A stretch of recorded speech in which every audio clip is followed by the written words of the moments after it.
Clínica pública realizará atendimentos auditivos na região da ANREC. Estudo de Escola Paulista de Medicina apontou que em 6 anos a poluição do ar poderá matar mais de 50 mil pessoas no Brasil. Últimos preparativos para as provas do Exame Nacional do Ensino Médio. Brasil deixou de movimentar cerca de 3 bilhões de reais nos últimos 5 anos porque não investe na reciclagem de resíduos. Ordem dos Economistas de Santa Catarina tem novo presidente. Cidade de Bolonha, na Itália, está comemorando 357 anos do início da produção de mortadela no país. E ainda, os fatos que ganharam destaque durante a semana. As notícias de Criciúma e do sul de Santa Catarina você confere a partir de agora. No ar pela TV Primavera, Informe Região.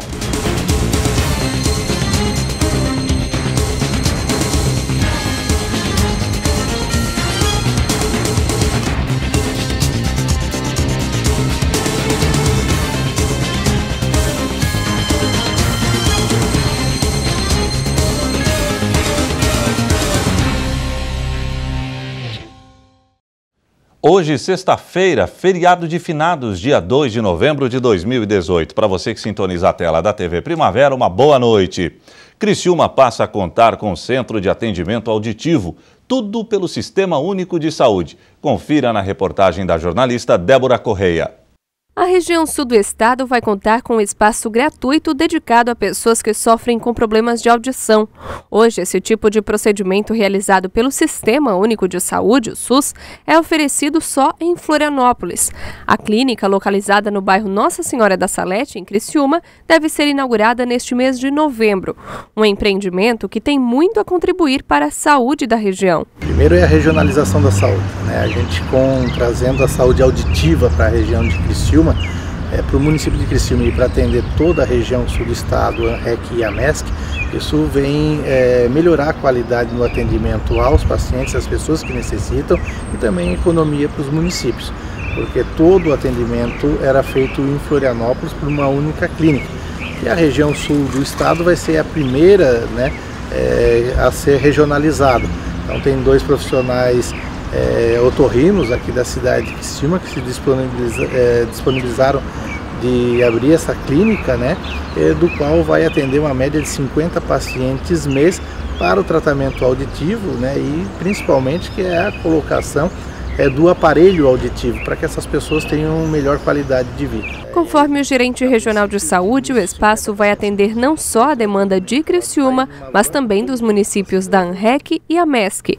Pacientes que antes tinham que viajar a Florianópolis para esses procedimentos. Olha, nós temos no município de Criciúma cerca de 15 novos pacientes mês, mais os demais municípios da ANREC. E somando com o da MESC, a média será de início cerca de 50 pacientes. E é uma demanda que vai para consulta, faz os exames, posteriormente tem que fazer o molde do aparelho auditivo, aí tem depois, com o decorrer do ano, tem as regulagens, né, do próprio aparelho. Isso demanda que as pessoas tenham que ir muitas vezes a Florianópolis durante o ano. E além de regionalizar o serviço, o atendimento em Criciúma facilita a vida de quem faz o tratamento ou usa aparelho auditivo. É muito mais cômodo e rápido. Certamente os pacientes nunca vão com um carro exclusivo para isso. Eles saem às vezes às 4 da manhã, às 5 da manhã com os demais pacientes, vão a Florianópolis, fazem a regulagem do aparelho, que é muito rápido, depois tem que esperar até às 10 da noite para retornar. Com esse serviço implantado no município de Criciúma para atender a região, vai dar economia para os municípios, né? Vão gastar menos com carro na estrada e melhor condição para os pacientes que vão estar bem pertinho de casa para serem atendidos com uma equipe profissional qualificadíssima. Um estudo da Escola Paulista de Medicina apontou que em 6 anos a poluição do ar poderá matar mais de 50 mil pessoas no Brasil. Os dados são preocupantes e a pesquisa aponta que é preciso adotar medidas preventivas urgentes para evitar tanta emissão de poluentes. Alessandro nasceu e vive em São Paulo. Gosta muito daqui, mas se pudesse escolher... Sou apaixonado por praia. Desde criança, ele sente os efeitos da poluição do ar. Praticamente todo o inverno e segue, né? Durante o inverno, quando a situação vai piorando, precisa entrar com remédio, precisa umidificar o ambiente, fazer um monte de coisa.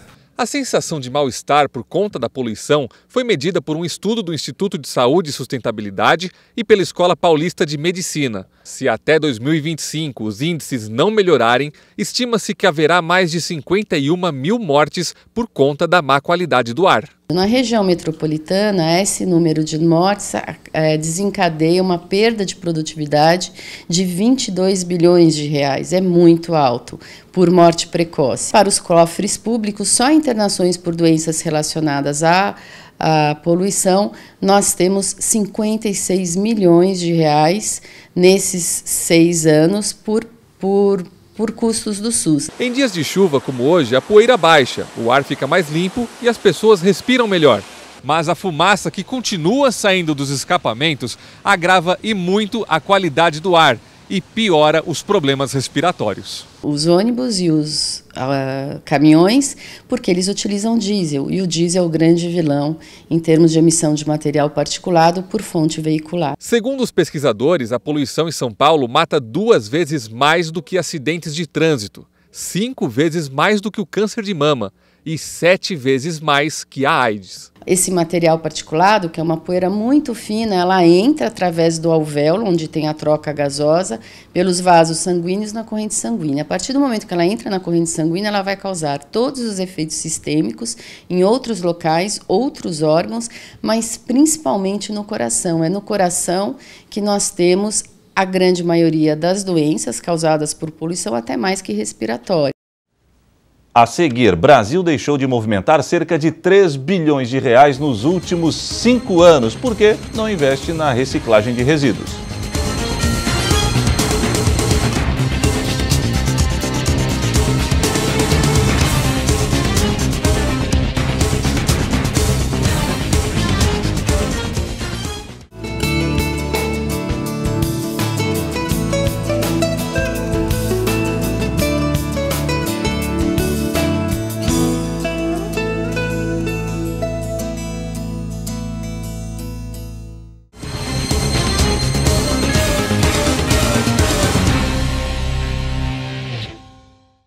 A primeira etapa do Enem será realizada no próximo domingo. Acompanhe. No próximo domingo, dia 4, serão aplicadas as provas de linguagens, ciências humanas e redação, com duração de 5 horas e meia. Já no domingo seguinte, dia 11, será a vez das provas de matemática e ciências da natureza, com 5 horas de duração, 30 minutos a mais do que no ano passado. A partir do primeiro dia da aplicação das provas, o país terá 4 fusos horários diferentes, devido ao horário de verão, que entrará em vigor no mesmo dia da prova. Por isso, os portões dos locais de realização do exame serão abertos e fechados em horários diferentes nos estados. O relógio deverá ser adiantado em 1 hora à meia-noite de sábado, dia 3, para domingo, dia 4, pelos estudantes do Rio Grande do Sul, Santa Catarina, Paraná, São Paulo, Rio de Janeiro, Espírito Santo, Minas Gerais, Goiás, Mato Grosso do Sul e Distrito Federal. Neste grupo de estados, com exceção de Mato Grosso e Mato Grosso do Sul, a abertura dos portões dos locais das provas será ao meio-dia e o fechamento à 1 hora da tarde. Para estudantes do Amapá, Alagoas, Bahia, Ceará, Maranhão, Mato Grosso do Sul, Pará, Paraíba, Pernambuco, Piauí, Rio Grande do Norte e Sergipe, os portões serão abertos às 11 horas da manhã e o fechamento ao meio-dia, seguindo o horário local. Nos estados do Amazonas, Rondônia e Roraima, os participantes podem ingressar aos locais de prova entre 10 e 11 horas da manhã, de acordo com o horário local. E no Acre, que tem fuso horário de 3 horas a menos em relação a Brasília, os portões serão abertos às 9 horas da manhã e fechados às 10 horas, também segundo o horário local. O Brasil deixou de movimentar cerca de 3 bilhões de reais nos últimos 5 anos porque não investe na reciclagem de resíduos. 45 milhões de toneladas de recicláveis foram parar nos lixões, enquanto poderiam ter gerado renda e também empregos. O Osmair aproveitou as férias para se desfazer de tudo que não usava mais: computadores, eletrônicos e dispositivos de informática. E ele tomou cuidado de não jogar nada no lixo. O destino foi uma cooperativa de reciclagem. A ideia é assim do verde, realmente, entendeu? Uma conscientização de você proteger a natureza, realmente, né? Porque se hoje você não proteger hoje, amanhã não tem mais nada, né? Alguns itens que chegam até a cooperativa viram peças de museu. São equipamentos antigos, raridades que nos dias de hoje viraram objetos de decoração. Mas a grande maioria volta para a indústria para ser reciclada. Das 8 às 5 da tarde eu posso processar por mês 100 toneladas. Estamos conseguindo alcançar mais ou menos 40 toneladas mês, ou seja, a gente trabalha muito aquém do que a gente pode fazer, né? Acreditamos que é um conjunto de fatores, né? As pessoas não têm consciência, ou não têm entendimento, ou não sabem que o eletrônico é um resíduo perigoso, que precisa ser descartado corretamente. O brasileiro não tem a cultura da reciclagem, né? Eu diria não só do eletrônico, né? Mas todos os outros resíduos, né? Eu acredito que a gente, como sociedade, tem um desafio muito grande de nos conscientizarmos dessa necessidade ambiental da reciclagem de tudo que a gente consome, né? Depois que os materiais chegam na cooperativa, eles vêm para esse setor, onde são separados para depois serem reciclados. São vários tipos de produtos. A maioria pode ser reciclada sim. Aqui nessa gaiola, a gente tem cerca de 200 quilos de computadores antigos, plástico, equipamentos eletrônicos, tudo que não funciona mais. Parece até bastante coisa, mas não é. Nos últimos 5 anos, cerca de 45 milhões de toneladas de recicláveis foram parar nos lixões do Brasil. Se toda essa quantidade tivesse sido reciclada, o Brasil teria movimentado cerca de 3 bilhões de reais. Para a gente fabricar o equipamento, a gente vai na natureza, extrai recurso natural e fabrica o equipamento que a gente usa, né? Não dá para a gente viver num mundo sem tecnologia, é óbvio que a gente precisa da tecnologia, estamos usando tecnologia para levar informação para o cidadão, né? Isso está acontecendo neste momento. Só que quando eu descarto isso inadequadamente, eu deixo de aproveitar uma coisa que já tirei da natureza. Ou seja, eu vou gastar muito mais dinheiro para tirar mais recursos da natureza, enquanto eu poderia estar aproveitando algo que já saiu de lá. As cooperadas Vera Lúcia e Ana Patrícia sabem bem da importância que tem a reciclagem e tiram daqui o sustento da família. Aqui é um trabalho. Aqui a gente vai tirar o plástico, o fio, as placas, né? O fio vai virar de novo a fiação que a gente compra nos depósitos para nossa casa. O plástico ele vai virar copo, tem várias utilidades. Então, existem vários processos. Então, nada é lixo na reciclagem. Tem gente que acha que isso aqui é só lixo, né? Para muitos, não é mesmo. É um futuro. Com certeza. E se cada um colaborar um pouquinho, vai estar um ajudando o outro e para a gente o ambiente, né, da cidade vai estar bem melhor. A Ordem dos Economistas de Santa Catarina tem novo presidente. A jornalista Débora Correia nos traz mais informações. Pois é, a Ordem dos Economistas de Santa Catarina já tem um novo presidente, Richard Guinzani, aqui de Criciúma. Ele que já é economista há 17 anos aqui, né, Richard? E agora assume esse compromisso diante do Estado. Como é que é esse desafio agora? É um desafio bastante, podemos dizer, de muita luta, porque a gente sabe que o nosso papel como da Ordem dos Economistas de Santa Catarina e o papel do economista na sociedade é importantíssimo, né? A gente vê, né, nas situações do noticiário do cotidiano, dia a dia, como são a relação das pessoas do setor público, do setor privado, em relação ao que a gente espera da economia, o que a gente espera no futuro, né? E o papel do economista é esse, de contribuir com a sociedade, né? E a Ordem está se posicionando, né, agora, no sentido também de contribuir com isso, né? Então a gente houve uma renovação também dentro dos quadros da Ordem dos Economistas de Santa Catarina, né? Houve uma descentralização, então, de certa forma, o professor Silvio fez um grande trabalho a nível de Estado. Agora, nesse período, houve uma descentralização, porque agora um representante do Sul está assumindo a Ordem a nível estadual. Eu me sinto honrado. E também isso aumenta muito a nossa responsabilidade com os colegas aqui da região, do norte do estado, do oeste também, para que a gente consiga agora, dentro desse mandato, que é o biênio, né, a gente consiga fazer um trabalho ainda melhor, né, um trabalho consistente na valorização do profissional economista na sociedade. Também a gente quer fazer também um trabalho assim a nível de educação financeira para as famílias, educação financeira para as crianças, né? Porque o papel hoje que a gente tem que preparar é o jovem, é a criança, para a questão de cuidar das suas finanças, é cuidar do seu orçamento doméstico, né? Qual é o desafio agora também de estar assumindo nesse biênio, logo onde se troca o governo estadual, onde se troca presidente? Então, deve-se haver também uma mudança na economia? É desafiador nesse ponto também? Sim, todo o processo de mudança, ele também gera algumas incertezas, né? E na economia isso também ocorre, né? Então, porque a gente trabalha hoje com expectativas, né? O processo econômico é também lidado com expectativas, né?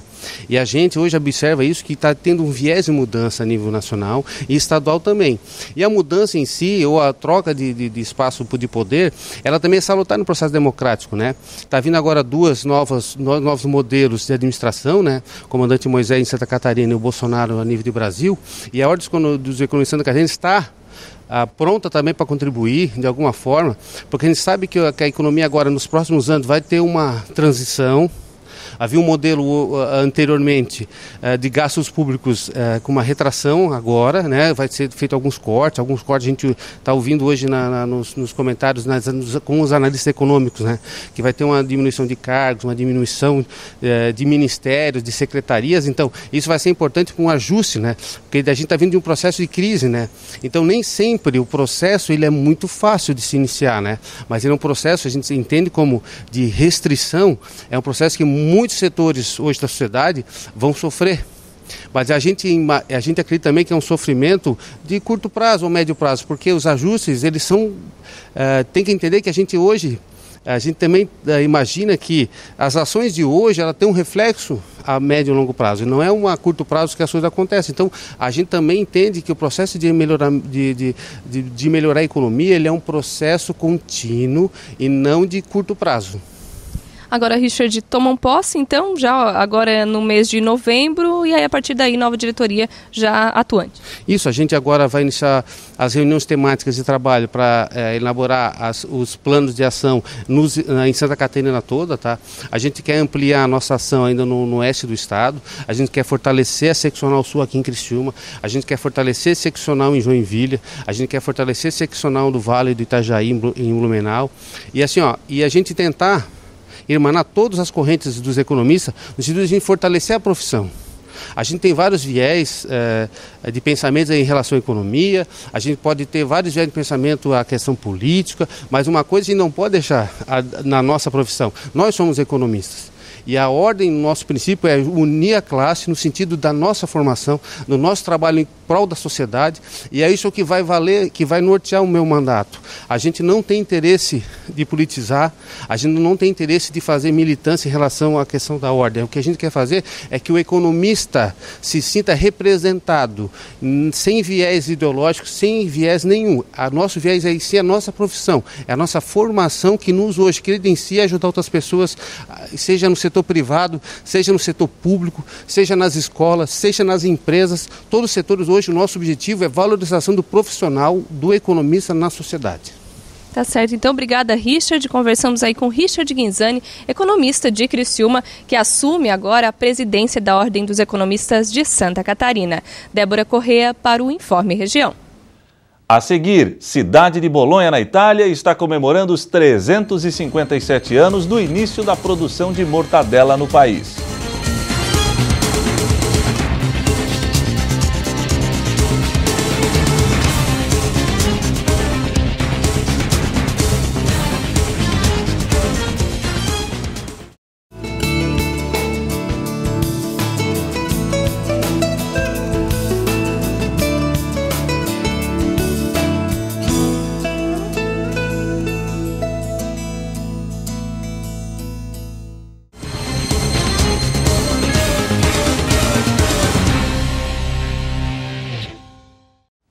A cidade de Bolonha, na Itália, está comemorando os 357 anos do início da produção de mortadela no país.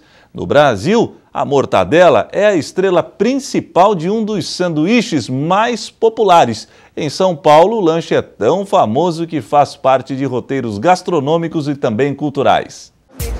Um prato de encher os olhos e a boca. Tá bom, hein? Consegue nem responder. Rodrigo veio de Goiânia só para experimentar o famoso pão com mortadela do mercado municipal. Tirar a prova, ver se isso é uma delícia mesmo e dar jus ao nome, viu? É um sabor maravilhoso e vale a pena todo mundo vir aqui conhecer esse produto. A receita é simples: pão e fatias de mortadela. mas já faz sucesso há muitas décadas. O sanduíche literalmente caiu no gosto do brasileiro. E aqui em São Paulo faz parte de roteiros culturais e gastronômicos. Essa lanchonete serve a delícia desde os anos 40. Hoje a produção chega a 1.000 lanches por dia. As pessoas vêm de fora para conhecer o lanche, para comer esse lanche de mortadela, para conhecer a mortadela e a nossa receita. O sucesso hoje é mundial, né? É conhecido no Japão, na China, Estados Unidos, tudo, e a gente consegue atrair bastante público também de fora e também o turista brasileiro, né? Que vem do Nordeste, vem do Acre, vem do Sul, de todos os lugares para conhecer realmente o nosso trabalho. De acordo com historiadores, a mortadela surgiu no Império Romano e logo ganhou o mundo. Foi até tema de um filme de Sophia Loren. O roteiro conta a história de uma jovem que tenta entrar nos Estados Unidos levando uma peça de mortadela. No Brasil, a iguaria chegou no século XIX, trazida pelos imigrantes italianos. Logo fez sucesso. O preço médio do embutido é de R$ 3,00 o quilo, mas de fatia em fatia, o consumo chega a 150 mil toneladas por ano, um mercado que movimenta em média 700 milhões de reais. Ou seja, para quem compra ou para quem vende, a mortadela é realmente um prato cheio. Lembra do lanche do Mercadão? São 300 gramas só de mortadela e ainda tem os complementos. Por trás desse tamanho todo tem história.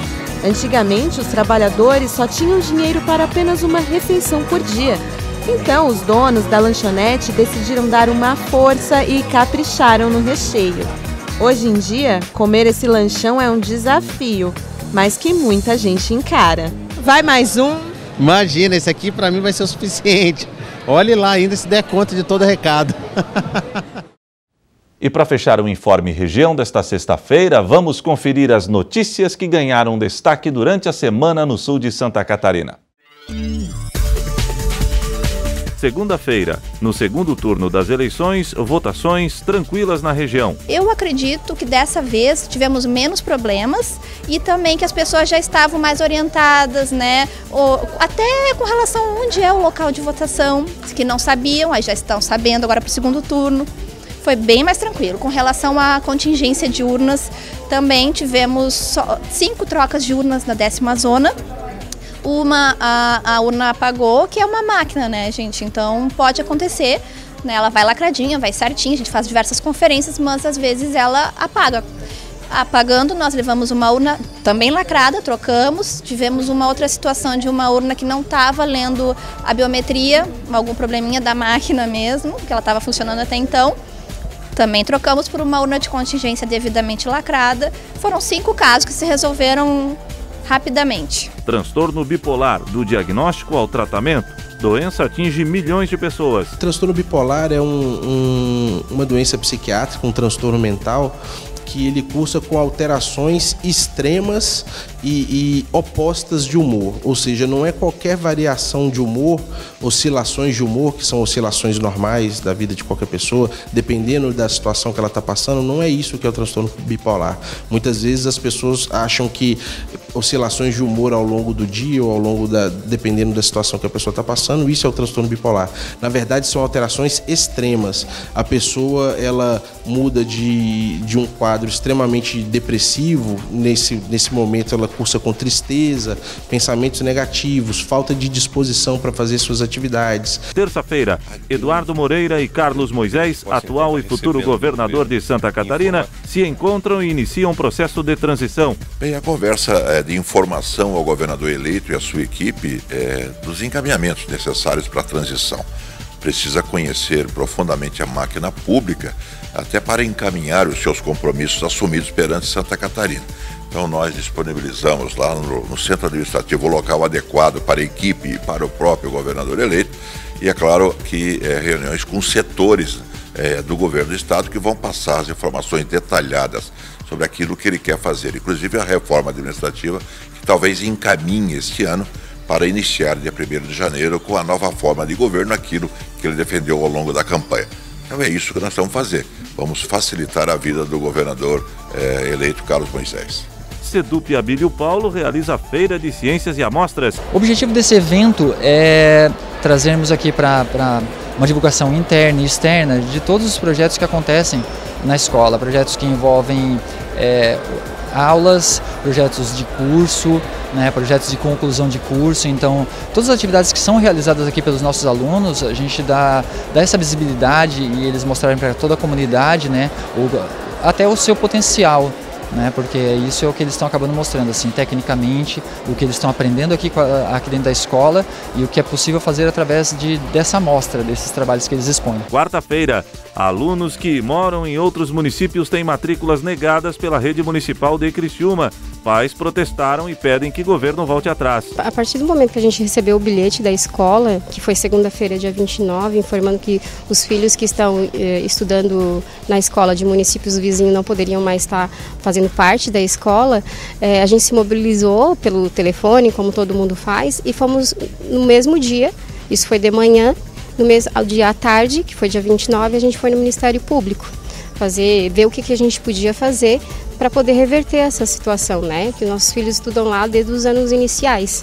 Vereador que pedia a derrubada de área de preservação ambiental no Morro Albino e Morro Estevão retira polêmico projeto da Câmara. O nosso interesse desde o início foi de discutir e não impor. Da forma que o projeto está posto, sem uma discussão a gente sabe que ele não passa. Nós fomos os primeiros proponentes da audiência pública. Por uma questão regimental, não podemos levar adiante a discussão da audiência pública. Quinta-feira, novos casos de meningite são identificados em Criciúma. Até o final desse mês foi comprovado mais 2 casos de meningite viral. Ela não é tão preocupante, tão alarmante quanto a bacteriana, mas nós temos 2 casos confirmados. Tem um caso suspeito de uma criança, de uma menina de 2 anos que está internada e por precauções está no isolamento, uma possível meningite bacteriana. Porém, os resultados laboratoriais vão ficar prontos ainda na tarde de hoje e posterior ao resultado que será tomadas as providências cabíveis de acordo com o que se preconiza. Iniciou campanha Novembro Azul, mês de prevenção contra o câncer de próstata. Neste ano, a ação será estendida para crianças. Na verdade, os temas alusivos da saúde que vieram, né, e está pegando muito essa moda de setembro amarelo, outubro rosa, novembro azul, dezembro vermelho, abril verde, ele vem para isso mesmo, né? Todos os meses, todos os dias são dias para a gente se cuidar. Mas o mês alusivo é para despertar essa conscientização, para despertar o interesse da pessoa em procurar ações e serviços de saúde. E o Informe Região desta sexta-feira, feriado, fica por aqui. Voltarei amanhã, 15 para o meio-dia, com o Boletim Primavera. Para você, um bom feriado e um bom final de semana.